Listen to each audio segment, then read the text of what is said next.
الله وكفى وسلام على عباده الذين اصطفى أما بعد. قال الله سبحانه وتعالى: فأعوذ بالله من الشيطان الرجيم بسم الله الرحمن الرحيم ولقد يسرنا القرآن للذكر فهل من مدكر.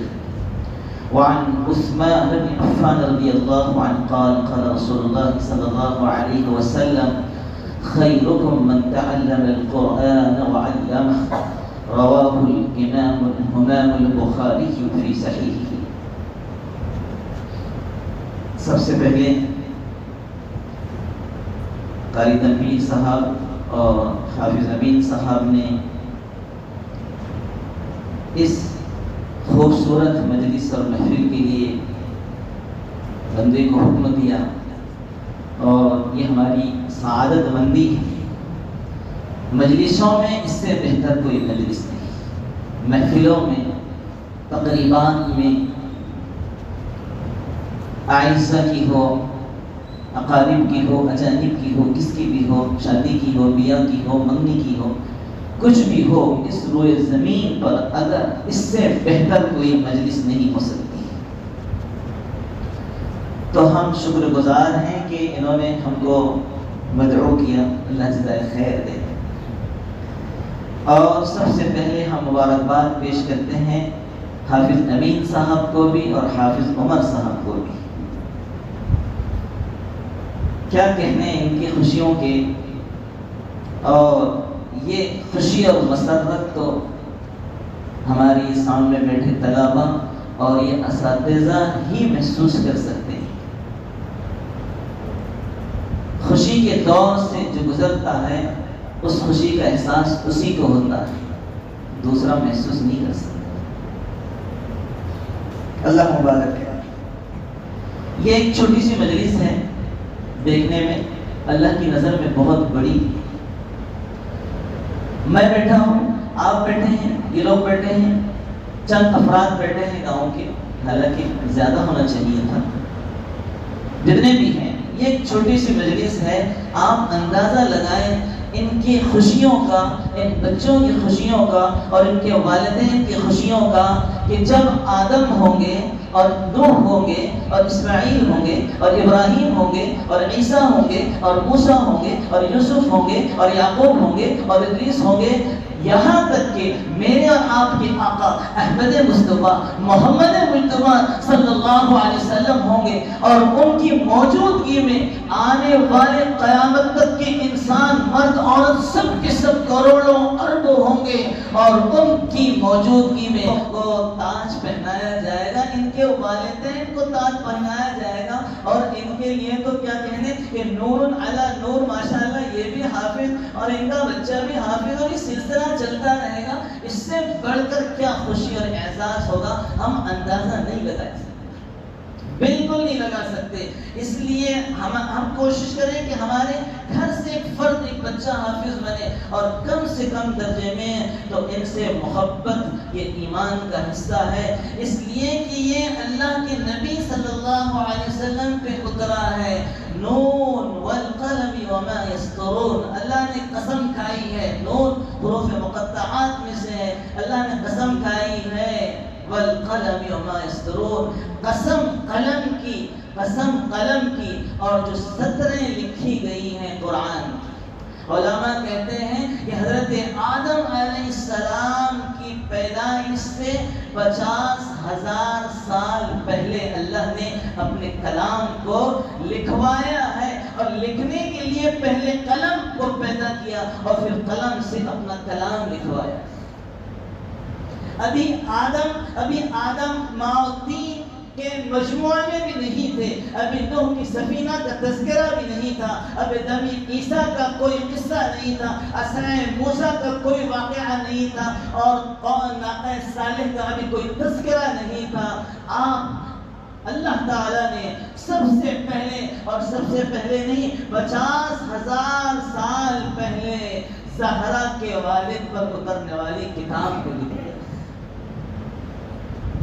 یہ وہ کلام جس کو اللہ نے 50,000 سال پہلے لکھا ہے. اور یہ کلام کیسا ہے؟ ہم پڑھتے ہیں حدیث کی کتابوں میں حفتھم الملائکہ ونزلت علیہم الرحمہ. جب قرآن کی تلاوت شروع ہوتی ہے اور یہ بچے ہمارے تہجد میں اٹھتے ہیں، آنکھوں کو ملتے ہوئے اٹھتے ہیں، دین کا غلبہ ہوتا ہے اور وہ جھومتے ہوئے اٹھتے ہیں اور اپنی نیند کو قربان کرتے ہوئے اٹھتے ہیں. اور جب تلاوت شروع ہوتی ہے، جیسے آپ لوگ ابھی بیٹھے ہوئے ہیں، ہمیں نظر نہیں آتا ہے، فرشتوں کی جرم اور ان کی محفل بڑھتے چلے جاتی ہے اور وہ گھیر لیتے ہیں. اور روایتوں کے اندر آتا ہے، روایتوں میں آتا ہے کہ وہ قرآن پڑھنے والے کے لبوں پر اپنے لبوں کو لگا دیتے، ایسی خوشبو مہکتی ہے. یہ تعلق ہوتا ہے اور یہ محبت کا تعلق ہوتا ہے. میرا بچہ ہوتا ہے، مجھ سے چومتا ہوں، آپ کا بچہ ہوتا ہے، آپ سے چومتا ہوں. لیکن یہ فرشتے اللہ کے کلام جن کی زبانوں سے نکلتا ہے اور جن کے لبوں سے نکلتا ہے، یہ کلام ان کی لبوں کو یہ فرشتے چومتے ہیں. غالباً قاری عاصم صاحب کا تذکرہ ہے یا پتہ نہیں کسی اور کا تذکرہ ہے. مسجد نبوی میں وہ بچوں کو پڑھایا کرتے تھے اور منہ سے خوشبو پھوٹتی تھی، خوشبو مہکتی تھی. ایک شاگرد نے پوچھ لیا، سب شاگرد سے ہمت نہیں ہوتی ہے، کوئی ہوتا ہے ذرا بہت نیڈر، پوچھ لیا حضرت کہ یہ خوشبو کیسی؟ تو فرمایا کہ اللہ کے نبی صلی اللہ علیہ وسلم میرے خواب میں آئے اور کہنے لگے کہ عاصم تم کلام اللہ کو بچوں کو پڑھاتے ہو، لاؤ میں تمہارے اس لبوں کو چوم. جب سے میں نے خواب دیکھا ہے تب سے میرے لبوں سے خوشبو مہکتی ہے. کلام اللہ کیا ہے؟ ہم سب مارکیٹ جاتے ہیں، بازار جاتے ہیں، آپ بھی جاتے ہوں گے. موبائل خریدا ہے. آج کل تو موبائل ایسی چیز ہو گئی ہے کہ جس ہماری زندگی کا ایک لازمی حصہ بن گیا ہے. حالانکہ ہونا نہیں چاہیے، بہت خطرناک چیز ہے بچوں کے لیے اور وہ موضوع نہیں ہے ہمارا. ورنہ بس میں ایک اشارہ کرتا چلوں ہمارے بچوں کے لیے کہ اس موبائل سے آپ بچیں تو آپ اچھے رہیں گے، صحت مند رہیں گے اور آپ کی ذہنی صحت بھی رہے گی. ورنہ اس سے بچے پاگل ہو رہے ہیں. بالکل کھیلنے کے لیے کھیلنے کے لیے تو میدان ہے، وہاں کھیلیے، آپ فٹ بال کھیلیے، والی بال کھیلیے، یہ چیزیں ہیں. بہرحال ہم مارکیٹ جاتے ہیں، موبائل خریدتے ہیں یا فریج خریدتے ہیں یا واشنگ مشین خریدتے ہیں یا کچھ بھی خریدتے ہیں. موبائل کو ہی لے لیتے ہیں تھوڑی دیر کے لیے، تو اس میں ایک کتابچہ ملتا ہے، ایک پمفلیٹ ملتا ہے نا، ایک کتاب ہوتی ہے چھوٹی سی. اس میں کیا ہوتا ہے؟ اس میں اس پروڈکٹ کی خوبی بتائی جاتی ہے. اس میں یہ خوبیاں ہیں، اس لیے بنایا گیا ہے اور اس کے فیچر اتنے ہیں اور اس کا کیمرہ ایسا ہے اور اس میں اتنا اسٹوریج ہے اور اس کی اتنی ویرائٹیز ہیں اور اس میں اتنی خوبصورتی ہے. اس کو ایسے چلایا جاتا ہے، اس کو ویسے چلایا جاتا ہے اور اگر وائرس آ جائے تو اس کا علاج ایسے کیا جاتا ہے، خراب ہو جائے تو ایسے کیا جاتا ہے، رک جائے تو ایسے کیا جاتا ہے. ایسے ہی اللہ تعالیٰ نے اس 5.5 فٹ یا 6 فٹ جو مشین بنائی ہے اس کے لیے اللہ نے ایک کتاب ہم کو دی ہے کہ اس کو اس لیے بنایا گیا ہے. اس کو چلنا ایسے ہے اور اس کو دوڑنا ایسے ہے اور اگر رک جاتا ہے، اگر اس کے اندر کوئی خرابی آ جاتی ہے تو وہ بھی بتایا ہے کہ اس کو ایسے درست کیا جاتا ہے. اور وہ ہے اللہ کا کلام، وہ کتاب اللہ. اور معلم کس کو بنایا؟ ارے کتاب ہوتی ہے نا، اب اس کو پڑھانے والا بھی چاہیے، اس کو سکھانے والا بھی تو چاہیے. اس کو سکھانے والا آمنہ کے لال کو بنایا. کیسا بنایا ہے؟ کیسا بنایا ہے جیسے محمد ویسی کتاب اور جیسی کتاب ویسے محمد. اور یہ ہم نہیں کہتے, آپ نے سنا ہوگا ایک صحابی حضرت عائشہ کے گھر پہ گئے اور پوچھا کہ مجھے اللہ کے رسول کی سیرت بتائیے, آپ کے اخلاق بتائیے. تو آپ نے کیا کہا, ماں عائشہ نے کیا کہا, تم نے قرآن نہیں پڑھا, جو قرآن ہے وہی محمد ہے, جو محمد ہے وہی قرآن ہے. سراپا زندگی کا نچوڑ جو ہے وہ اللہ کے نبی صلی اللہ علیہ وسلم کی وہ کتاب ہے. یہ 30 پاروں کے اندر جو ہمارے گھر پہ رکھا رہتا ہے, اور 30 پاروں کے اندر ہم جو پڑھتے ہیں وہی قرآن عائشہ کے گھر میں اللہ کے رسول صلی اللہ علیہ وسلم کی صورت میں موجود ہے. تو یہ بہت بڑی دولت ہے جو آپ نے حاصل کی, اور یہ سب حاصل کر سکتے ہیں. اس کے لیے عمر کی کوئی قید نہیں ہے. پرانے زمانے کے قصے آپ نے سنے ہوں گے, اس دور کے اندر بھی وہ قصے ہیں حفظ قرآن کے کہ عقل دب رہ جاتی ہے, ہوش اڑ جاتے ہیں. حضرت امام محمد بہت ذہین تھی, بہت خوبصورت, بہت بڑے گھرانے. ان کے والد نے حضرت امام ابو حنیفہ کے پاس ان کو داخل کرایا پڑھانے کے لیے, علم دین پڑھانے کے لیے داخل کر دیا. بعد میں حضرت کو, استاد محترم کو احساس ہوا کہ یہ تو حافظ ہی نہیں ہے. ان کے ہاں شرط تھی حفظ قرآن ہو پہلے, بعد میں ہمارے حلقہ درس میں بیٹھے آپ, چلیں جاؤ پہلے حفظ کر کے آؤ, بعد میں ہم پڑھائیں گے. چلے گئے. ایک ہفتے کے بعد آئے, حضرت کو, استاد محترم کو امام محمد نظر آئے. بچپنا ہے, سمجھے کہ چلو ملاقات کے لیے آئے ہوں گے, سلام کرنے کے لیے آئے ہوں گے. فرمایا محمد کیسے آنا ہوا؟ فرمایا حضرت میں نے حفظ کر لیا. کتنے دن میں؟ ایک ہفتے کے اندر حفظ کر لیا. اور ایک اور بڑے ہشام کلبی بہت بڑے عالم تھے, فرماتے ہیں کہ علماء کی مجلس تھی اور تذکرہ چل رہا تھا, کون کتنا بڑا عالم ہے اور اس میں حافظ کتنے ہیں. تو سب نے کہا کہ ہم حافظ ہیں, اور وہ حافظ ہی نہیں تھے. اتنا صدمہ ہوا, اتنی غیرت آئی کہ 3 دن میں حفظ کر لیا. اس کے لیے حوصلے چاہیے, اس کے لیے محنت چاہیے, اس کے لیے پابندی چاہیے.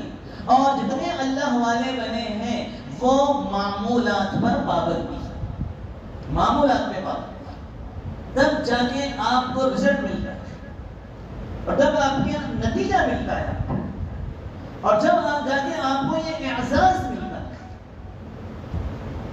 اس لیے جیسے کہ کلام اللہ کا کلام ہے, نبی پہ اترا ہے, تو نبی سے محبت کی دلیل قرآن سے محبت ہونی چاہیے.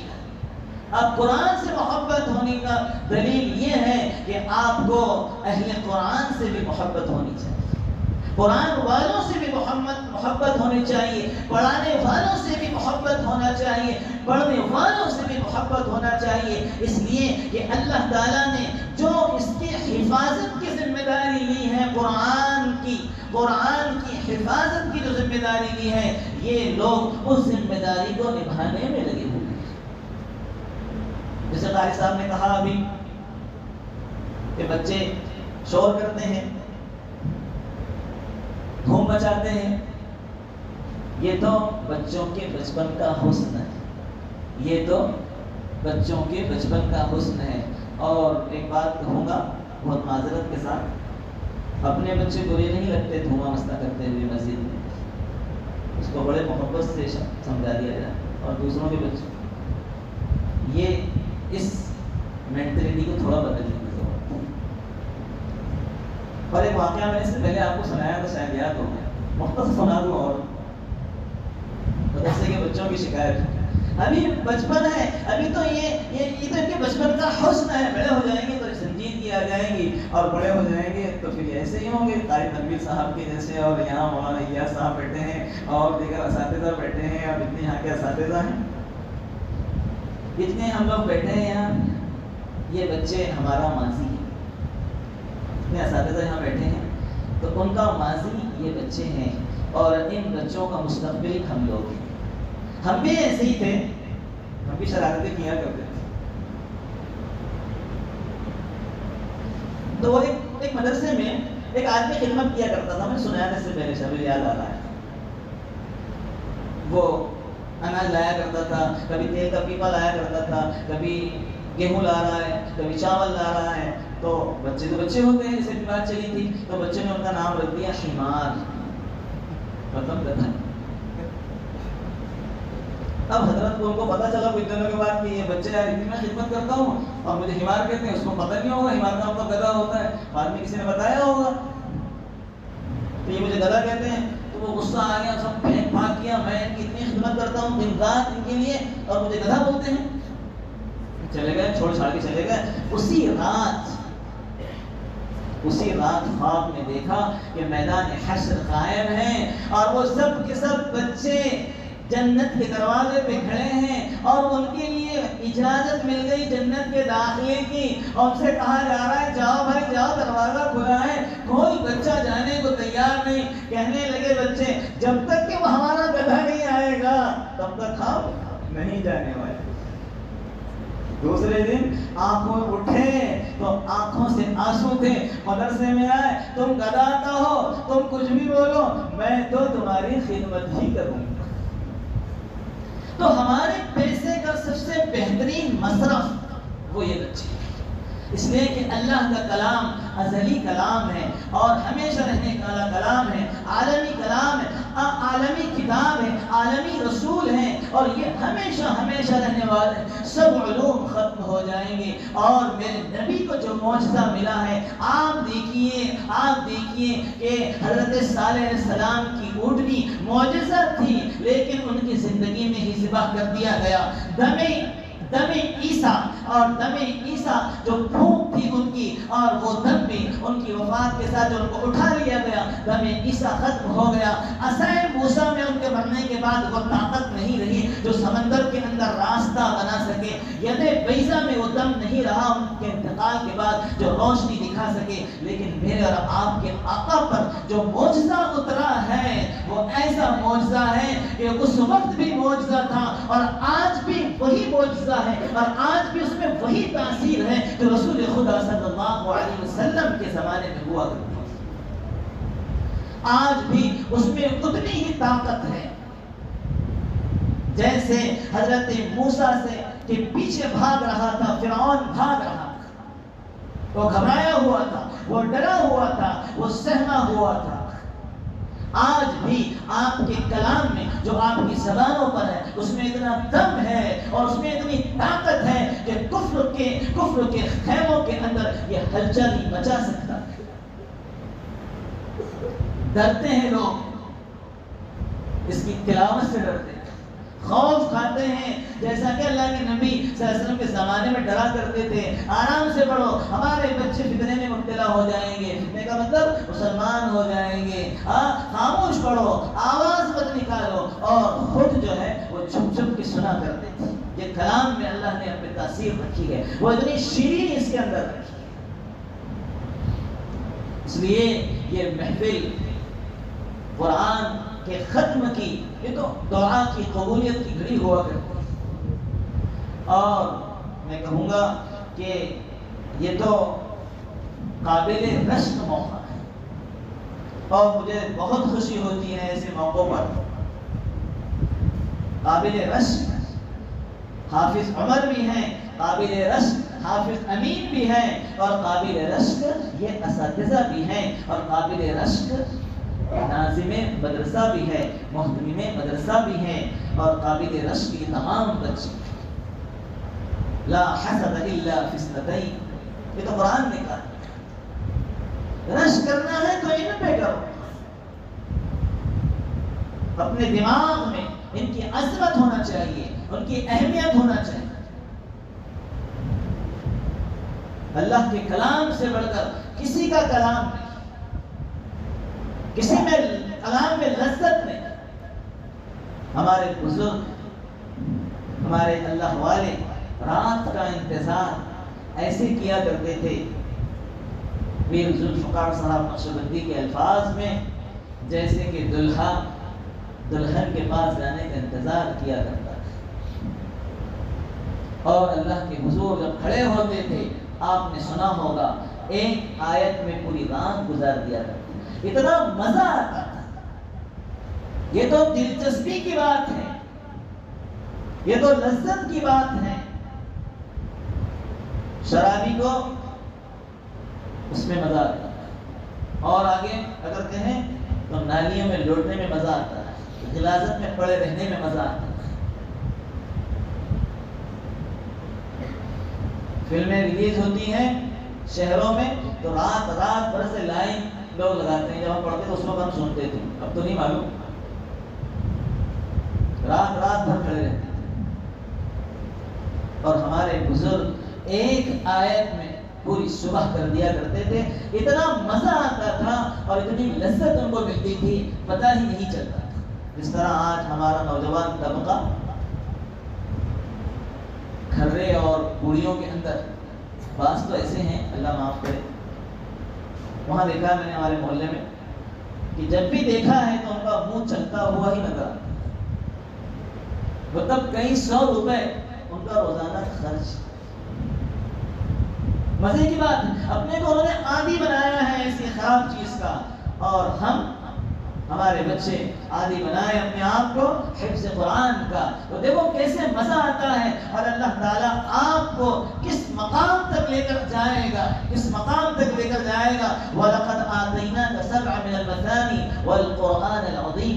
یہ جو اعزاز ہے قرآن کا، یہ سب سے بڑا اعزاز ہے، اس سے بڑھ کر کوئی اعزاز نہیں، اور جسے میں نے کہا اس سے بڑھ کر کوئی مجلس نہیں ہو سکتی۔ یہی مجلسیں ہوتی ہیں اپنی مغفرت کروانے کے لیے، یہی مجلسیں ہوتی ہیں دعائیں مانگنے کے لیے، یہی مجلسیں ہوتی ہیں گڑگڑانے کے لیے اور اپنی مطلوبہ چیزیں مانگنے کے لیے۔ کوئی آسان کام نہیں ہے، جسے اللہ قبول کرتا ہے اسے قبول کرتا ہے۔ اس لیے میں اپنے بچوں سے کہوں گا خوب محنت کریں۔ جیسے آپ نے ابھی کہا قاری صاحب نے کہ یہ 30واں موقع ہے اس سال کا، اور اس سے پہلے تو کتنے ہو چکے ہیں، یہ آپ بھی اس فہرست میں آپ کا نام بھی ہے۔ ہمت نہیں ہارنے، اور اس کا تعلق ذہانت سے بالکل بھی نہیں۔ اللہ تعالیٰ اس کلام کے ذریعے ذہنوں کو کھول دیتا ہے۔ عجیب عجیب کیسے کیسے لوگ دیکھیں، ابھی کا واقعہ کچھ دن پہلے کا، 70 سالہ عورت نے حفظ قرآن کیا، 70 سال، عمر کی کو قید، 50 سال کا ایک پروفیسر وہ حفظ کر لیتا ہے، دکان پر بیٹھا ہوا، ایک واقعہ سونار کا، اس کے پاس موقع نہیں، سونے کا کام کر رہا ہے، لیکن وہ کام کرتے کرتے قرآن کا حافظ بن جاتا ہے۔ اور اللہ کے نبی نے کیا فرمایا؟ اللہ کے نبی نے فرمایا قرآن میں ایک سورت ایسی ہے جو 30 آیتوں کی ہے، میرا دل چاہتا ہے کہ ہر امتی کے دل میں ہو۔ سورہ ملک 20 آیتیں ہیں، اگر روزانہ ایک آیت بھی یاد کی جائے تو ایک مہینے کے اندر آسانی سے یاد کی جا سکتی ہے۔ سورہ یاسین قرآن کا دل ہے، ہمارے دن کی ابتدا قرآن کے دل سے ہونا چاہیے، اور وہ قرآن کی دلہن جو زیب و زینت سے آراستہ ہے، جس کو الرحمن علم القرآن اللہ نے شروع کیا ہے کہ رحمان ہے جس نے قرآن سکھایا ہے۔ ورنہ ہمارے بس کی بات نہیں تھی کہ آپ کو پڑھائیں، اور آپ کے بس کی بات نہیں تھی کہ آپ اس کو یاد کریں، اس لیے کہ اس میں بڑا جلال ہے۔ اللہ جب جلال کا پیٹر ہے، اور اللہ خالق کائنات ہے، اور اللہ کی ذات وہ ذات ہے، آنکھیں جس کا ادراک نہیں کر سکتی، آنکھیں جس کا ادراک نہیں کر سکتی، ہماری آنکھوں میں اتنی طاقت نہیں ہے کہ اللہ کو دیکھ سکیں۔ اللہ کے کلام میں بھی اتنی طاقت ہے، اتنا پاور ہے کہ اس کو پہاڑ بھی برداشت نہیں کر سکتا۔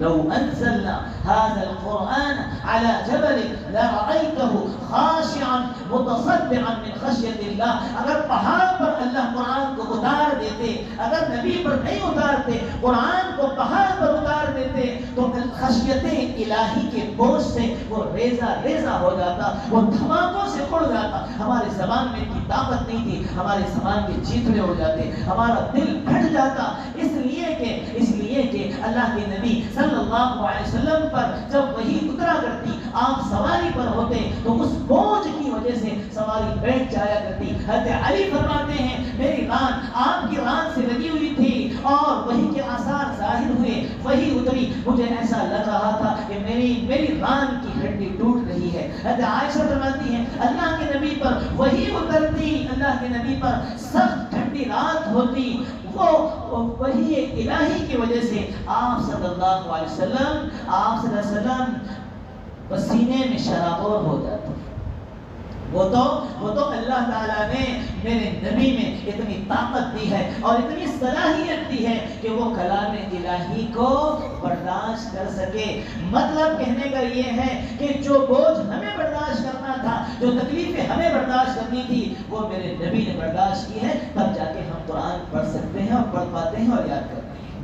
اس کی مثال ایسے ہی ہوگی جیسے سورج ہوتا ہے. سورج کی براہ راست روشنی ہم دیکھ نہیں سکتے، ہماری آنکھیں خیرہ ہو جائیں، لیکن یہی سورج کی روشنی جب چاند پر پڑتی ہے اور ریفلیکشن واپس آتا ہے تو وہی چاند کی چاندنی کے اندر ایک مٹھاس اور نورانیت پیدا ہو جاتی ہے اور بہت آسانی کے ساتھ چاند کی چاندنی کو دیکھ کر خوش ہوتے ہیں اور مسرت محسوس کرتے ہیں. ایسے ہی اللہ تعالیٰ نے کلام الہی کو اپنے نبی پر اتارا اور وہ تکلیف برداشت کی ہے ہم اللہ کے نبی نے. اور پھر اللہ کے نبی کی کلام جب اترا ہے تو اللہ تعالیٰ نے اس جلالی کلام کو آپ کے واسطے سے جمالی کلام بنا.